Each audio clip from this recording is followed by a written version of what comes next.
was the age of the prosecutrix. Just a second. 15 year. 1/9/2009. Sir, Just one argument, Manoj. She went missing on 17/11/24, located on 25/3/2025.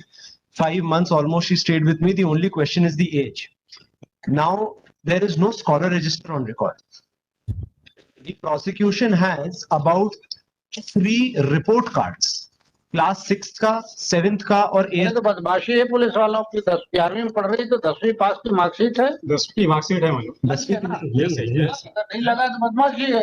ये और इसमें date of birth mention है उसमें। इसमें वो 1/9/2009 एक 2009 एक निवेदन कर सकता हूं सर.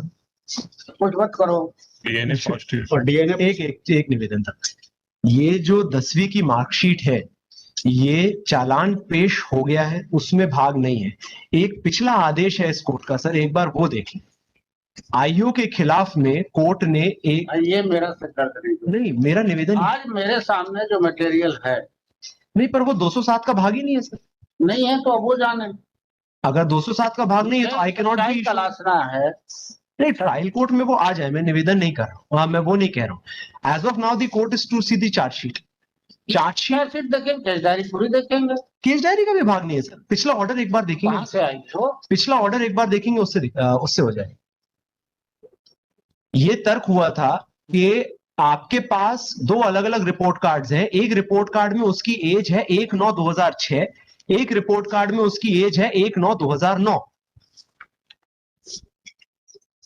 कोर्ट ने स्पष्टीकरण मांगा था कि आपके पास 1/9/2006 और 1/9/2009 आप ही के डायरी में ये दोनों दस्तावेज कैसे आए. Now, instead of giving an explanation for that, the investigating officer चालान उस समय भी पेश हो गया था.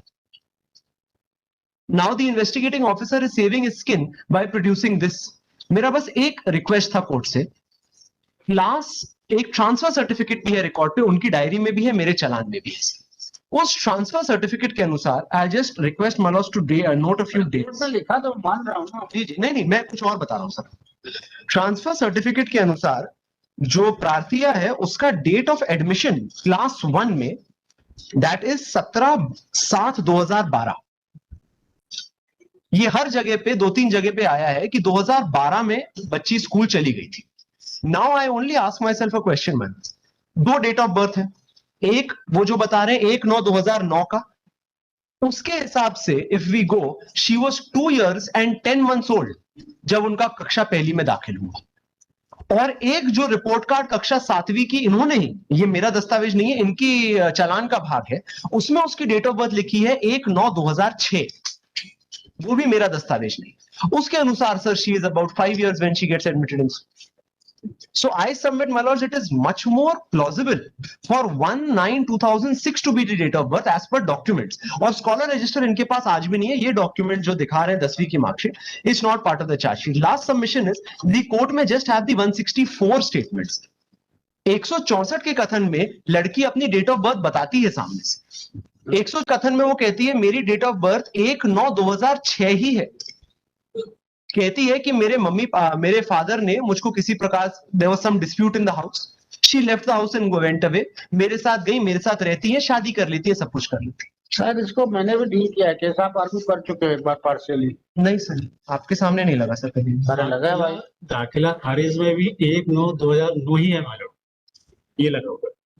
ये सब मेरा देखने काम नहीं, वो जाने आइए और आप जाओ। और डीएनए पॉजिटिव और लड़की के साथ नहीं सर, मैं ऑब्जेक्टर की तरफ क्या करना है सर, मैं नहीं दे रहा बिल। आप बताओ तो मेरिट पे ऑर्डर कर दें। नहीं, मेरिट पे तो नहीं लेंगे सर। हाँ ठीक है, फिर वापस कर तो ये लिख देना, marksheet of the 10th standard state has submitted the copy of the 10th standard along with the case diary and ये कर देना on that